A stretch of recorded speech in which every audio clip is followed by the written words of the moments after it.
Hello everyone, welcome to Desert Succulent, and today we will be talking about a very timely topic which is all about typhoon. So sa ngayon, meron tayong paparating na bagyo and we will be discussing about the different things that we need to do before dumating nga yung ating bagyo. It's a very sunny day dito sa Baguio ngayon. Parang normal days lang siya.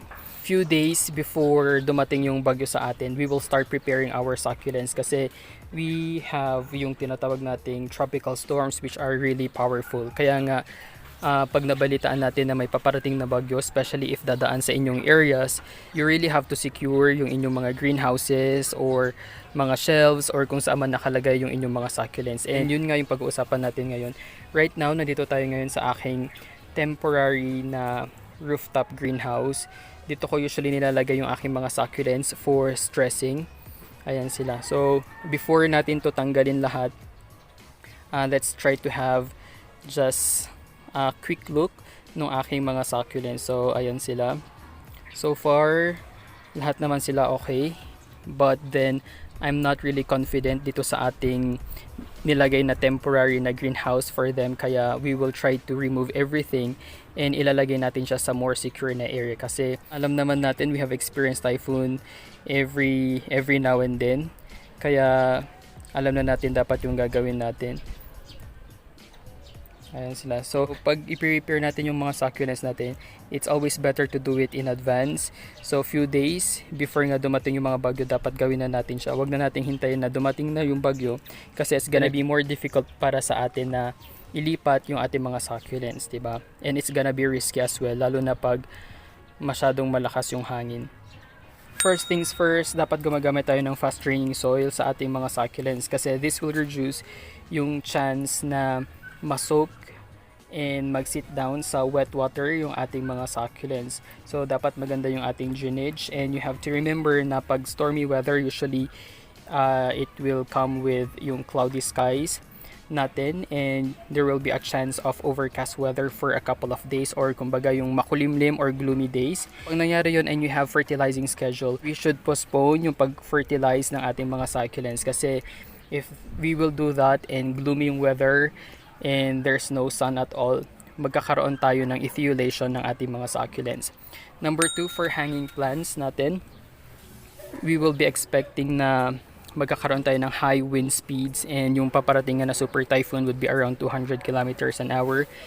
Kaya it's always better for us na tanggalin natin siya and ilagay natin siya sa area kung saan it will be safe enough. It's not only about securing yung ating plants, but of course, syempre pag may mga hanging plants tayo and nahangin sila, it could also cause damage, not only for the plants, but for the surrounding areas. Lalo na pag, for example, yung inyong macrame or yung inyong mga hanging plants is located malapit sa mga window areas, then definitely pag nahangin yan, it could actually break the glass or anything surrounding it. Next, number 3 is we have yung potted plants. Like for example, in my case, everything is actually potted. And pag nilagay natin sila sa shelf, sa plant rack, or kung saan nyo man sila nilagay, it's always best for us to take time to relocate them sa safer location on lower ground, sa against sa wall, ilagay natin sila indoors, or if you have a garage, you can also put it inside a garage. So, in other words, we will just put them in a place na safe talaga sila and they are really secure. It could be time consuming na relocating itong ating mga succulents, but I think it's gonna be worth it. It's like you have two options. It's either pabayaan nyo sila dito, then take the risk, or just play safe and try to relocate yung ating mga succulents. You have to remember that we have invested our time and money sa pag-aalaga ng ating mga succulents. And napapansin ko nga sa mga group chats natin, ang daming dumaan na bagyo for the previous days. And most of the posts are typhoon related. Meron tayong mga natumbang mga shelf, may mga bumagsak or nabagsakan. But I think if we will be more responsible plant owners, then we can actually try to avoid yung mga yon, diba? Pag yung ordinary na pag-ulan or yung mga monsoon rains natin, I think my temporary greenhouse can actually survive yung ganong conditions dito sa ating rooftop. But for typhoons, that's a different story. Kaya I'm trying to secure my succulents as early as now. Siguro mga 3 days from now, dadaan yung bagyo dito sa atin. Same thing if you have taller plants, you have to be sure to move them to a safer location or else baka maputol sila into half, diba, because of the wind.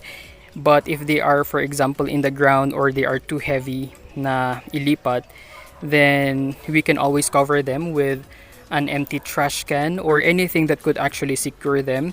You can also add some air holes sa inyong mga container na magko-cover ng inyong mga succulents to help with ventilation, and at the same time it could also reduce the chance of the wind knocking it over. I have here a crate, and ito nga yung ginagamit ko pang cover ng ating mga succulents. This is also very true sa ating mga in-ground succulents. Yun yung mga succulents natin na nakatanim na sa ground and there's no way for us to protect them but to use yung mga ganitong containers or mga crates or anything that you have just to protect them.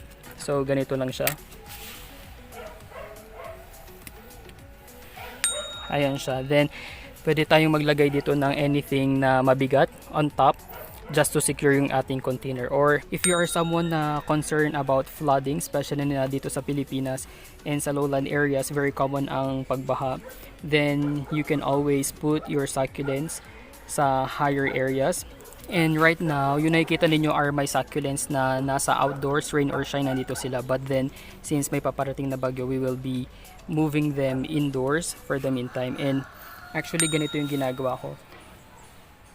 Nakalagay sila sa isang tray. Ayan siya. So, I'm using itong ating blue trays na ito. Ganyan siya. So, all I need to do is ito. Carry siya and ilipat siya. So, if you will be doing the same thing, then it's gonna be easier for you to move your succulents anytime, diba? Para hindi na kayo mahirapan na isa-isa nyo silang i-transfer. So, you can invest sa mga trays or containers na ganito para mas madali nyo silang ilipat. Another advantage of putting them in containers like this is mas madali nyo siyang i-rearrange ng minsanan, diba? So, ito pwede nating ilipat dito, then ito pwede nating ilagay sa taas or sa baba.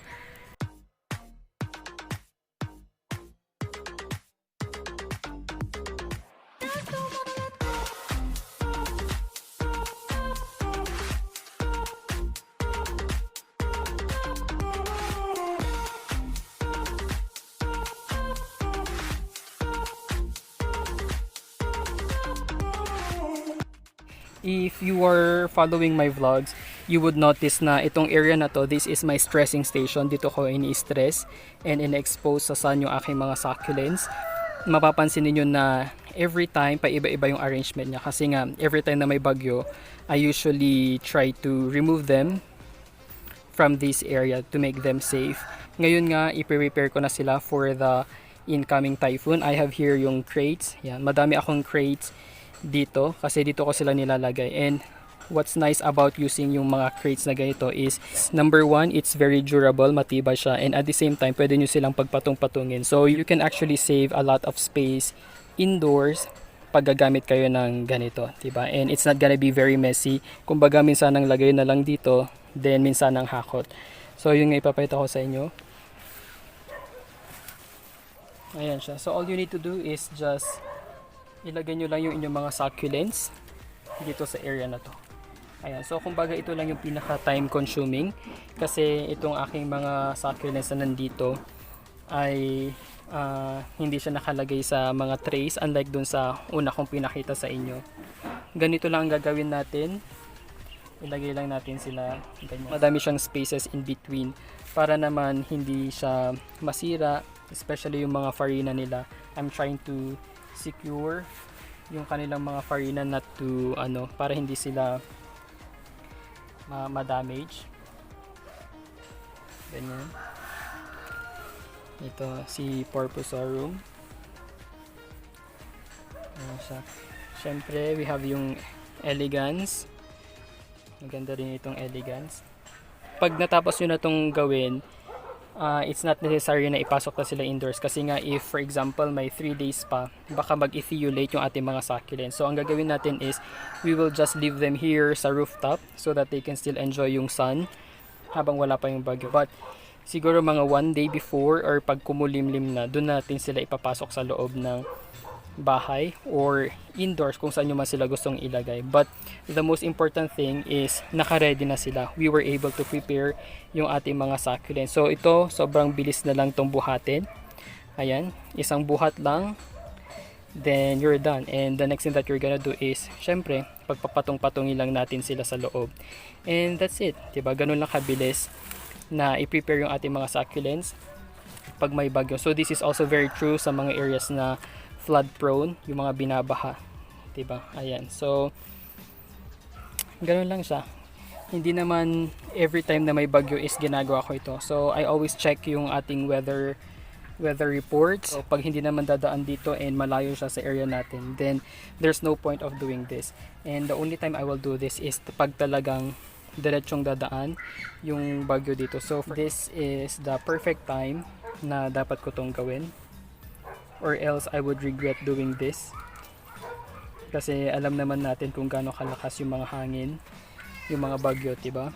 And also pag for example schedule ng watering, try na wag muna silang diligan, kasi syempre pag basa yung kanilang soil and for the next coming days is hindi siya matutuyo since nasa indoors lang siya, then there's a big possibility na masira or mabulok yung mga succulents. Even though na schedule na nilang madiligan, we will not do that. Papatapusin muna natin yung bagyo before natin sila diligan. If you think your greenhouses or yung location ng inyong mga succulents is strong enough, then it's already your choice if you're gonna do this or not. But for me, I'm not really that confident with my greenhouses dito sa rooftop, kaya this is what I'm doing.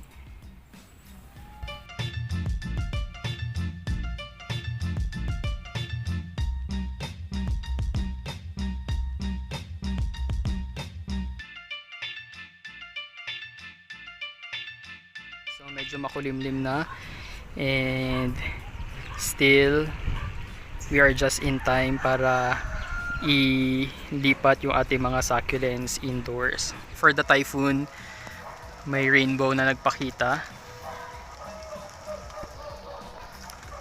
Ayan, so nilagyan na natin sila dito sa isang area na kung saan safe sila sa hangin and sa ulan.